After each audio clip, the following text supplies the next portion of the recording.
नमस्कार दोस्तों, स्वागत है आपका SSC learning point by Singh sir. आज हम करेंगे 4 अगस्त की शिफ्ट 4 का पेपर। ये 12th नंबर का पेपर है। जितने भी कंप्लीट होगा ना उनको साथ साथ देखते चलो, नहीं तो ये 40 सेट है ना, बहुत ज्यादा हो जाएंगे, फिर आपको करने में होगा हेक्टिक। तो इसलिए साथ साथ निपटाते चलो, क्या ही फायदा इसको पेंडिंग करने पर। What is the average expenditure on timber supervision and cement. तो देखो यहाँ पर ये 36, 54 और सीमेंट कहाँ पर है, ये 6, 4, 10, 2, 12 की 2 हासिल लगा 1 हो गया, 4, 5, 4, 9, 7, 16 हो गया। अगर हम इनका एवरेज निकालते तो यही तो एवरेज आता, यानी कि 3 पंजे 15, 3 चौकू 12। लेकिन यहाँ पर हमें परसेंटेज में आंसर दिया गया था, यानी कि 360 डिग्री, क्योंकि ये सारे किस में थे, डिग्री में थे।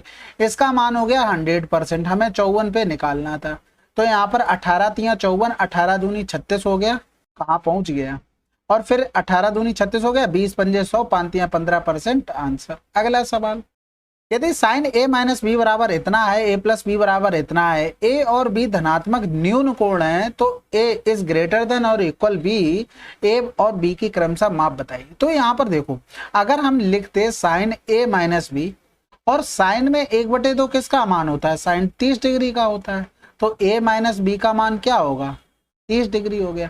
तो यहाँ पर देखो, इन दोनों का डिफरेंस 30 है, इन दोनों का डिफरेंस 30, इन दोनों का आंसर लगा दो। अगला सवाल, x का भाई सबसे छोटा मान क्या है जिसके लिए संख्या इतनी इतनी इतनी 12 से विभाज्य। 12 से विभाज्य का मतलब 4 गुणे में 3, तो 4 से तो डिवाइड होनी ही होनी है, क्योंकि लास्ट के 2 डिजिट देख लिए, तो 3 का फर्क पड़ना, 3 पे देख लेते। देखो 7 2 9 ये चला गया, 8 1 9 ये चला गया, 6 और 1 7 हुआ, 7 प्लस का x से 3 से डिवाइड करना, तो x बराबर 2 रख देंगे आंसर। अगला सवाल, ये ध्यान रखा करो, पता लगे कुछ और आंसर लगा के चले आओ, सबसे छोटा मान, नहीं तो बहुत कुछ हो जाता है इसमें। अब ये सिंपल फार्मूला बेस्ड है, कह रहा था ए प्लस बी का होल स्क्वायर प्लस में ए माइनस बी का होल स्क्वायर, तो आपको डायरेक्ट पता होना चाहिए था 2a स्क्वायर प्लस का b स्क्वायर फार्मूला होता है। अब नीचे देखो क्या लिखा है, a स्क्वायर प्लस का b स्क्वायर लिखा है, तो यानी कि अपॉन में a स्क्वायर प्लस का b स्क्वायर कर देंगे, तो ये तो कैंसिल आउट हो गया, आंसर क्या आ गया 2। अगला सवाल, एक वृत्त की त्रिज्या इतनी है, केंद्र पर इतने डिग्री का कोण अंतरित करने वाले वृत्त के एक चाप की लंबाई क्या होगी। अब एक चीज देखो, यहाँ पर रेडियस आपको दी गई है 21। हमें पता है जब रेडियस 7 होती है तो हमारी जो परिमाप होता है, यानी कि परिधि होती है, वो 44 आती है। यहाँ पर क्या गुना हो गया, 3 गुना, यानी कि परिमाप भी 3 गुना हो गया। लेकिन ये पूरे सर्किल का है, यानी कि 360 डिग्री का मान 44 गुणे में 3। अब 22.5 का हमसे पूछ लिया, तो ये नहीं निकाल पाओगे क्या, 44 गुणे में 3 बटे में 360 गुणे में 22.5 हो जाएगा, ठीक है, बटे में 10 कर लो। तो इधर करेंगे, ये तो 12 तिया 36 हो गया, इधर करेंगे तो देखो 25 ने में 225 और ये 2 0 25 चौकू 100, इधर करेंगे तो ये 11 हो जाएगा, यानी कि 99 बटे में 12 आ गया। तो 12 अट्ठे कितना हो गया 96, 3 बच गया, पॉइंट लगाएंगे 0, तो 12 दूनी 24, 8.2 आंसर। इसके अलावा आपके पास सिंपल सा फार्मूला है, अगर आपको यही चाप निकालना हो तो 2 पाई r थीटा बटे में 360, तो यहां से भी कैलकुलेशन करके आ जाएगा। अगला सवाल, एक कक्षा के 30 छात्रों की औसत 12 वर्ष है, उनमें से 5 छात्रों की औसत आयु 10 वर्ष है और उनमें से 5 छात्रों के समूह की औसत आयु 14 वर्ष है, से छात्रों का औसत बताना। देखो 30 का एवरेज कितना था, 12 था, 5 का 10 था, और 5 थे उनका 14 था। अब बचे कितने लोग हैं, 20 लोग। इनके पास 12 तो एवरेज होना ही चाहिए, क्योंकि हमें सभी का 12 बनाना है। अब जो कम ज्यादा लेके आए होंगे उनकी भरपाई देखते हैं, करना पड़ेगा। ये भाई साहब 2 कम ले आए, 2 कम ले आए, लेकिन 5 लोगों में टोटल कितना कम लाए, ये 10 कम लेके आए। ये भाई साहब प्लस का 2 ज्यादा ले आए, यानी कि 5 लोगों में कितना ज्यादा ले आए, ये प्लस का 10। तो यहां से तो ये कैंसिल आउट हो गया, क्योंकि यहाँ पर कुछ नहीं बचा। इसका मतलब 20 लोगों का एवरेज क्या रहा होगा, 12 रहा होगा। यानी कि या प्लस और माइनस आता, अगर मान लो माइनस आ जाता तब हमें इसमें प्लस करना पड़ता। कैसे करते हैं हम प्लस, 12 का और प्लस में कितने लोग हैं उतना डिवाइड करके तब एवरेज आता है, लेकिन यहाँ पर तो 0 आ गया, तो कुछ करना ही नहीं पड़ा। अगला सवाल, वाणिज्य में प्रति कॉलेज छात्रों की औसत संख्या और कॉलेज 2 में प्रति विषय छात्रों की औसत संख्या के बीच का अंतर कितना है।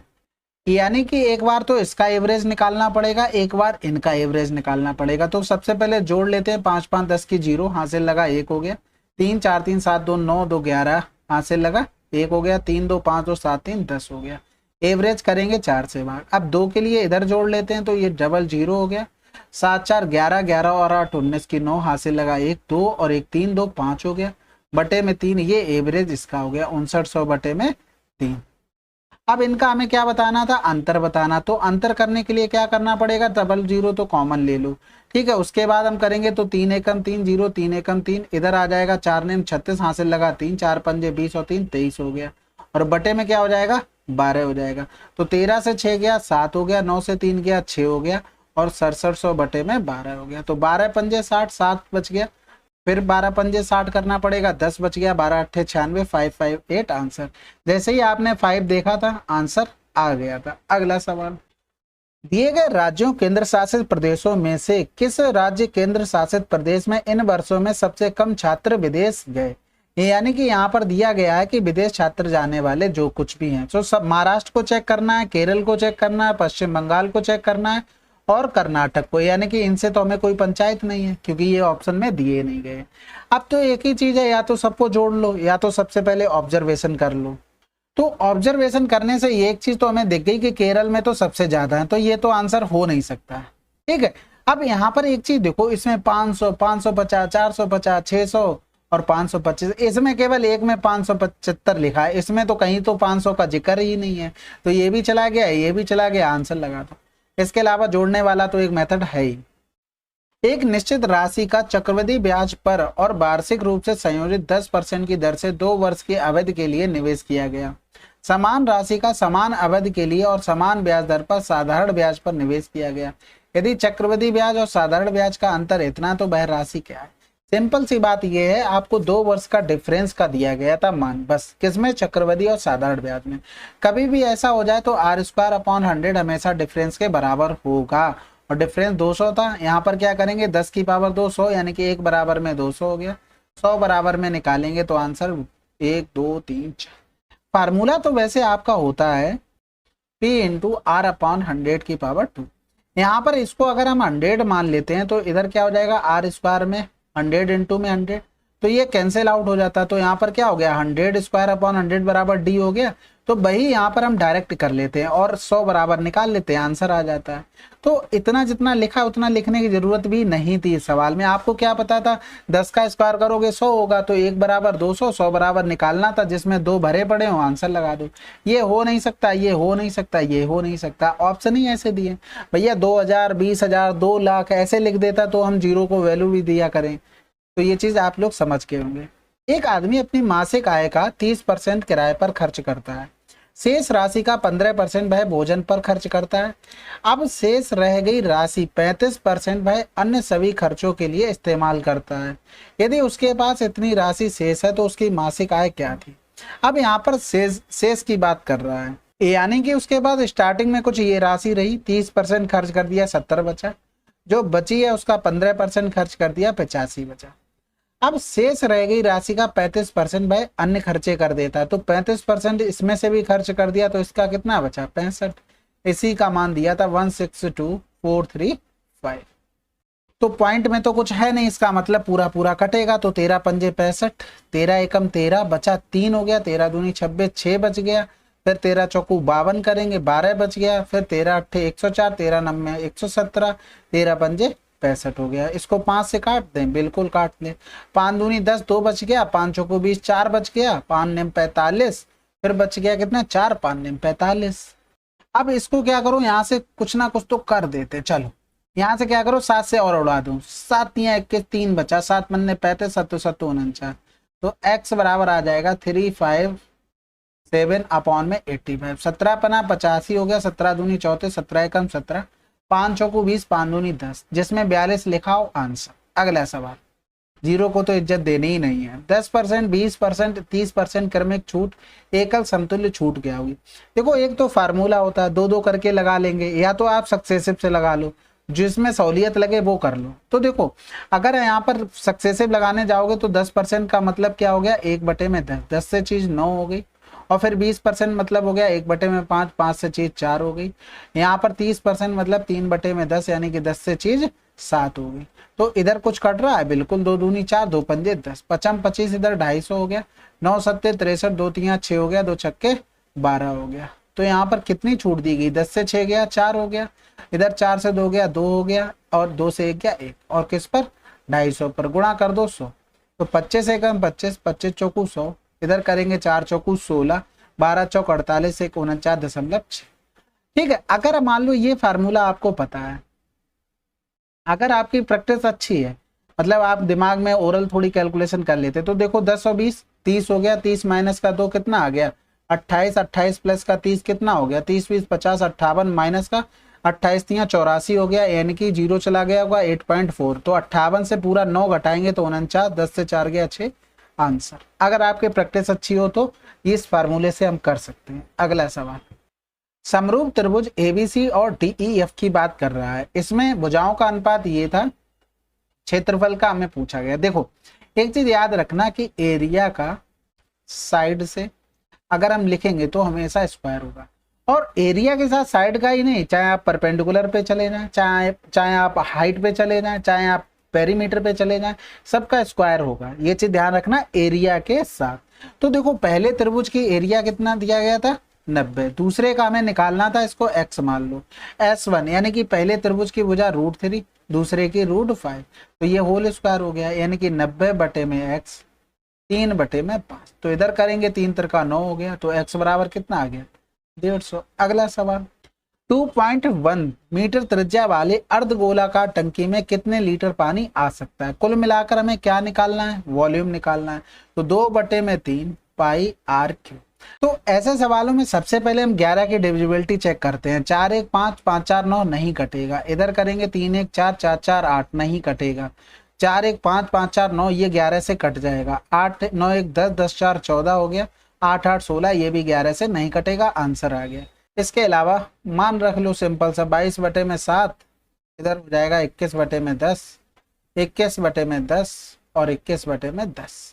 अब यहाँ से 1000 कर देंगे लीटर बनाने के लिए, ये तो सारे कैंसिल हो गए, 21 से ये 21 चला गया, 21 से 21 से हम 441 गुणे में 22 गुणे में 2, 2 एकम 2 कर दो, 2 चौकू 8 2 चौकू 8 गुणे में 22, 22 दूनी 44 हासिल लगा 4 हो गया, 22 8 176 और 4 180 हो जाएगा, आंसर आ चुका। अच्छा 2 में 0 4 था, कोई बात नहीं, हाँ हासिल 18 हो गया। फिर 22 8 176, 176 में 10 जोड़ दिया तो 186 में 8 जोड़ दिया तो 194 आंसर। अगला सवाल, एक खिलौना कार का अंकित मूल्य 600 है, दुकानदार उस खिलौने कार पर 4% की छूट देता है और फिर भी 28% का लाभ अर्जित करता है, क्रय मूल्य बताना था। सिंपल सी बात है, 128 का मान दिया गया था 600, हमसे पूछा गया था क्रय मूल्य यानी कि 96 का मान। ठीक है, अब इतना ही करना होता है और ज्यादा कर रहे हो फिर तो गलत बात है। 4 3 12 4 दूनी 8 हो गया, इधर कर देंगे ये 15 चौकू 60 हो गया, इधर कर देंगे ये 3 बार चला गया तो 15 3 45 450। ठीक है, आप इसको सिंपल पता है कि मार्क प्राइस पर हम छूट देते हैं, तो छूट दे दी तो कितनी हो गई 96%। कॉस्ट प्राइस पे हमेशा प्रॉफिट लेते हैं, तो ये कितना हो गया 128%। जब इनका रेशियो बनाओगे तो क्या आ जाएगा, ये चीज मैं डायरेक्ट लिखने के लिए बोलता हूँ कि आपको ये चीज डायरेक्ट लिखनी आनी चाहिए। अगला सवाल, अब इस सवाल को देखो, एक तो बेसिक तरीका आप होल स्क्वायर करके जाएंगे, एक डायरेक्ट लिखने का तरीका क्या होता है, यहाँ पर देखो स्क्वायर पे गए, यहाँ पर क्यूब पे गए। अब मान लो अगर हम स्क्वायर वाले पे इससे जाते तो क्या लिखते, 4 का स्क्वायर और माइनस का 2 इंटू में 2x इंटू में 3y। आप फार्मूला खोल के लिखेंगे तब भी यही आएगा, मैं डायरेक्ट लिख दे रहा हूँ। अगर हम क्यूब वाले पे आते प्लस वाले पे, तो 4 का क्यूब माइनस में 3 इंटू में 4 इंटू में आ जाता 2x इंटू में 3y।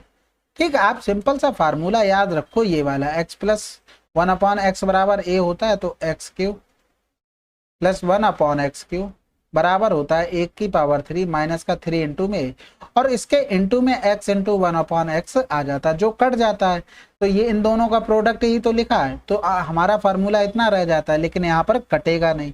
अब क्या करना है, सिंपल से कैलकुलेशन करनी है, यानी कि यहाँ पर 4 चौकू 16 इधर लेके आ जाएंगे, तो इधर 2 दूनी 4 3 12xy माइनस का हो गया बराबर में 64 माइनस का 16, तो इधर 12 से तो कटना नहीं, चलो पहले सिंप्लीफाई कर लो। 12 से 6 14 से 6 गया 8 बच गया, 5 से 1 गया 4, तो इधर 12 चौक 48, एक्स वाई बराबर माइनस का 4 आ गया। अब इसमें वैल्यू पुट कर दो, सिंपल सा फार्मूला लगा के खत्म करो उसे। इधर 64 हो गया, ये प्लस का हो जाएगा क्योंकि ये माइनस का आया, तो यहाँ पर 4 3 12 दूनी 24, 24 3 72 हो गया, गुणे में 4 कर दो तो 4 दूनी 8 हो गया, 4 सत्ते 28 प्लस का 64। तो यहाँ पर 8 4 12 आंसर आ चुका है। अगला सवाल। अब इस सवाल को देखो, देखो दो तरीके से हो सकते हैं। पहला तरीका ए स्क्वायर माइनस बी स्क्वायर का फार्मूला, माइनस का सी स्क्वायर प्लस का ए स्क्वायर माइनस का बी स्क्वायर प्लस का सी स्क्वायर, ठीक है। और दूसरी कंडीशन में हो जाएगा क्या, ए स्क्वायर प्लस का बी स्क्वायर माइनस का सी स्क्वायर माइनस ए स्क्वायर प्लस का बी स्क्वायर माइनस का सी स्क्वायर। ये फार्मूला मैंने ओपन कर दिया, तो यहाँ बी से बी कैंसिल आउट हो गया, सी से सी कैंसिल आउट हो गया। इधर करेंगे तो सी से सी तो होगा नहीं, लेकिन ए से ए कैंसिल आउट। यहाँ पर क्या बन गया 2a स्क्वायर, इधर बन जाएगा बी स्क्वायर और माइनस का सी स्क्वायर। तो यहाँ से इनटू में 2 कॉमन ले लो, बी स्क्वायर माइनस का सी स्क्वायर और अपॉन में हो जाएगा आपका बी स्क्वायर माइनस का सी स्क्वायर, कैंसिल आउट तो आंसर आ गया 4a स्क्वायर। ये तो एक तरीका हो गया। दूसरे तरीके में हम क्या कर सकते हैं, हम पुट कर सकते हैं c बराबर में 0। तो 0 पुट किया तो हमारे पास बचा a स्क्वायर प्लस का बी स्क्वायर का होल स्क्वायर और फिर यहाँ पर minus a square minus B square का होल स्क्वायर अपॉन में हो गया बी स्क्वायर। अब क्या करो, a बराबर b बराबर 1 मान लो। तो 1 मानेंगे तो यहाँ पर तो 2 बन गया, यानी कि 2 दूनी 4, माइनस का इधर तो 0 हो गया, बटे में क्या हो गया 1 हो गया, यानी कि आंसर हमारा 4 आना चाहिए। तो देखो 4 एक ही ऑप्शन में मिलेगा, तो जैसा अच्छा हो वैसे कर लो, बस आंसर आना चाहिए। a बराबर इतना, b बराबर इतना है, तो इसका मान निकालना है। अब इसमें कुल मिलाकर हम अगर यहाँ से देखते तो a माइनस बी और a प्लस का b और इधर माइनस का 4 रूट ए बी, यानी कि हमें ये मान निकालने। तो पहले तो a प्लस बी बराबर करेंगे, तो प्लस करते ही हमें पता है कॉस से कॉस कट जाएगा, तो ये क्या आ जाएगा 2 कॉट ए आ जाएगा। अब यहाँ पर a माइनस का b करेंगे तो कॉट से कॉट कैंसिल आउट हो जाएगा, 2 कॉस ए आ जाएगा। तो यहाँ पर हम क्या लिख सकते हैं 2 कॉट ए और इनटू में 2 कॉस ए। अब यहाँ पर रूट ए बी का मान निकाल लो। तो इन दोनों का अगर हम मल्टीप्लाई करते हैं तो a plus B a minus B लिखा है, तो ये फार्मूला डायरेक्ट नहीं बन गया, क्या बन जाएगा कॉट स्क्वायर ए माइनस का कॉस स्क्वायर ए बन जाएगा, बिल्कुल बन जाएगा, कोई दोहराया नहीं। अब इसको हम लिख क्या सकते हैं, इसको कॉस स्क्वायर ए अपॉन में साइन स्क्वायर ए लिख सकते हैं। अब दोनों में कॉस स्क्वायर ए है, कॉस स्क्वायर ए मैंने ले लिया कॉमन, तो ये क्या बन गया 1 माइनस का साइन स्क्वायर ए अपॉन में साइन स्क्वायर ए, ठीक है। तो अंडर रूट में ये कॉस स्क्वायर ए साइन स्क्वायर ए क्या बना देगा कॉट स्क्वायर ए, और फिर ये क्या बना देगा कॉस स्क्वायर ए बना देगा। जब रूट के बाहर निकालेंगे तो ये क्या आ जाएगा कॉट ए और ये आ जाएगा कॉस ए। तो यहाँ पर हम लिखेंगे माइनस का 4 इंटू में कॉट ए और ये कॉस है, तो ये कैंसिल आउट हो गए दोनों, आंसर क्या आ गया हमारे पास 0, ठीक है। एक तो ये तरीका हो गया। दूसरा आप a बराबर कोई भी वैल्यू पुट करके आप निकाल सकते हैं, यहाँ से बिल्कुल आंसर आ जाएगा। तो सिंपल सा, अगर मान लो कैपिटल A बराबर हम 90 डिग्री रख देते हैं तो a बराबर स्मॉल a बराबर क्या आ जाएगा 90 पे तो कॉस 0 हो जाएगा, यानी कि ये बिल्कुल 0 आ गया। इसी तरीके से b बराबर भी 0 आ जाएगा। तो यहाँ पर आप वैल्यू कुछ भी रख लो, आंसर क्या आना 0 ही तो आना है। तो आप इस तरीके से भी कर सकते हो, बस ये होना चाहिए कि आपका कॉन्फिडेंस होना चाहिए कि इस तरीके से हम कर लेंगे। तृतीय अनुपात, भाई देखो कभी भी 2 नंबर का तृतीय अनुपात पूछा जाए तो b स्क्वायर अपॉन a होता है। अब इसको कौन कितनी फास्ट कर पा रहा, भाई आंसर मतलब बाजी मार लेता है, यानी कि टाइम बचा लेता है। तो 15 अट्ठे 120 12 अट्ठे 96, बस इतना ही करना होता है। तो बटे में 15 कर दो, 15 अट्ठे 120 12 अट्ठे 96 960 आंसर। अगला सवाल, एक नाव धारा के प्रतिकूल एक दूरी तय करने में 11 घंटे, धारा के अनुकूल समान दूरी 5 घंटे में। यदि स्थिर जल में नाव की चाल इतनी है तो धारा की चाल बतानी है। तो एक चीज बताओ, अगर हम टाइम में रेशियो देखें, ये विपरीत दिशा में ये दिशा वाला, तो 11 और 5 है, तो स्पीड में रेशियो क्या हो जाएगा 5 और 11 हो जाएगा। इसका मतलब है ये जो आई है स्पीड वो a माइनस बी की है, क्योंकि विपरीत दिशा में ये जो स्पीड आई है वो a प्लस बी का मान आया। तो यहाँ से हम एक चीज लिख सकते हैं कि a प्लस बी अपॉन में a माइनस का b क्या हो जाएगा 11 बटे में 5। कंपोनेंडो एंड डिविडेंडो से a अपॉन b बराबर 11 5 16, 11 से 5 गया 6, यानी कि 2 अट्ठे 16 2 3 6 आ गया। किसका मान दिया गया था, हमको दिया गया था नाव की चाल इतनी है। तो इसको सिंप्लीफाई करेंगे तो 9 दूनी 18 2 20 बटे में 9 हो गया। तो ये नाव की चाल थी ना, तो नाव की चाल हमारे हिसाब से तो 8 है, 8 बराबर 20 बटे में 9 दिया था, हमें 3 बराबर निकालना था, यानी कि 20 बटे में 9 घोड़े में 8 ऊपर पहुंच जाएगा 3। तो इसको करेंगे 3 त्रिका 9, 4 पंजे 20 हो गया, 4 दूनी 8 हो गया, तो 5/6 आया।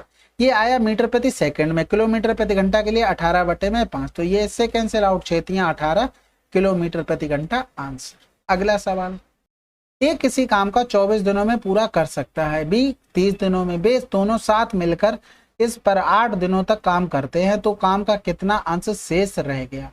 तो ए और बी यानी कि 24 और 30 से एलसीएम लेते तो 120 आ जाता, 24 पंजे 120 और 30 चौको 120 हो गया। अब इन्होंने 8 दिन तक काम किया, 5 + 4 की इफिशियंसी से 8 दिन, तो 5 4 9 9 8 72 काम किया, किसमें से 120 में से। अब 12 छंग 72, 12 एकम 12, 2 3 6 हो गया, 2 पंजे 10। पूरा काम 5 था, 3 काम हो चुका, तो बचा कितना, 5 से 3 घटा देंगे, 2/5 काम बचा है। अगला सवाल, एक त्रिभुज का क्षेत्रफल एक वर्ग के क्षेत्रफल का आधा है, वर्ग का परिमाप इतना है, तो त्रिभुज का क्षेत्रफल क्या होगा। बहुत आसान सवाल है। ये 4a बराबर दे दिया था 172, तो a बराबर 4 चौको 16, 4 3 12 हो गया। यानी कि अगर त्रिभुज का एरिया बराबर में क्या हो जाएगा, वर्ग का क्षेत्रफल, वर्ग का क्षेत्रफल 43 गुणे में 43 और इसका आधा हो गया। अब 43 का स्क्वायर निकाल लेना है। 50 से 43 कितना कम है, 7 कम है, 7 का स्क्वायर 49। जितना 50 से 43 कम है उतना ही हमें करना पड़ेगा 25 से कम, तो 7 कम करेंगे 25 से तो क्या आ जाएगा 18/2 कर दो, 2 ने में 18, 2 दूनी 4, 2 चौको 8, 2 पंजे 10 आंसर। अगला सवाल, सुखेन ने बिक्री के लिए कुछ खराब होने वाली वस्तुएं खरीदी, लेकिन उनमें से 15% वस्तुएं बेची नहीं जा सकी और खराब हो गई। हालांकि सुखेन बाकी वस्तुओं को उस मूल्य पर बेचने में सफल रहा जिससे उसे 19% का कुल लाभ अर्जित करने में मदद मिली। सुखेन ने खराब ना होने वाली प्रत्येक वस्तु को प्रत्येक वस्तु के क्रय मूल्य से कितने % अधिक पर बेचा। अब यहाँ से मान लो कि वो 100 वस्तुएं लाया और एक वस्तु 100 रुपए की थी, तो उसने टोटल कितना खर्चा कर दिया, 10,000 रुपया खर्चा कर दिया। 15% वस्तुएं बेची नहीं जा सकी, यानी कि 15 खराब हो गई, तो 85 तो बेची गई होंगी। और ये इनका अगर क्रय मूल्य लिखते 85 का, तो ये क्रय मूल्य हो गया। अब इसको बेचा कितने पे गया होगा हमें नहीं पता, लेकिन उसने कहा कितने अधिक पर, तो हमें इतने पता 100 + x/100 पर बेचा गया होगा। और बेचा गया होगा कितने में, 10,000 की चीज थी और इस पे लाभ 119/100 कर दो, तो 17 7 119 हो गया, 17 × 85 हो गया। ये 2 जीरो चले गए, ये 2 जीरो इधर से चले गए, इधर करेंगे 5 दूनी 10 हो गया, तो x बराबर आ जाएगा 140 माइनस का 100 यानी कि 40%। बाकी आपको जो सुविधा लगती है, छोटी वस्तुएं माननी है छोटी मान लो, ठीक है, तो अपने अकॉर्डिंग इसको कर लिया करो, इसमें कोई दिक्कत नहीं होती है।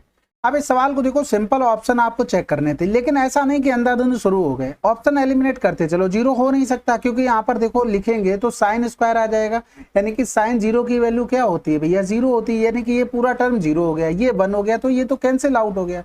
30 रखोगे तो tan 30 का मान होता है 1/√3, तो यहाँ पर रखोगे 1/3 आ जाएगा, तो फिर 3 किसी से कटेगा नहीं, तो इसका मतलब ये भी कैंसिल। अब भैया 60 रखोगे तो एक चीज बताओ कि cos 60 का मान क्या होता है, 1/2 होता, तो यहाँ पर तो 1/8 बन जाएगा, किसी से कटेगा ही नहीं, तो ये भी कैंसिल।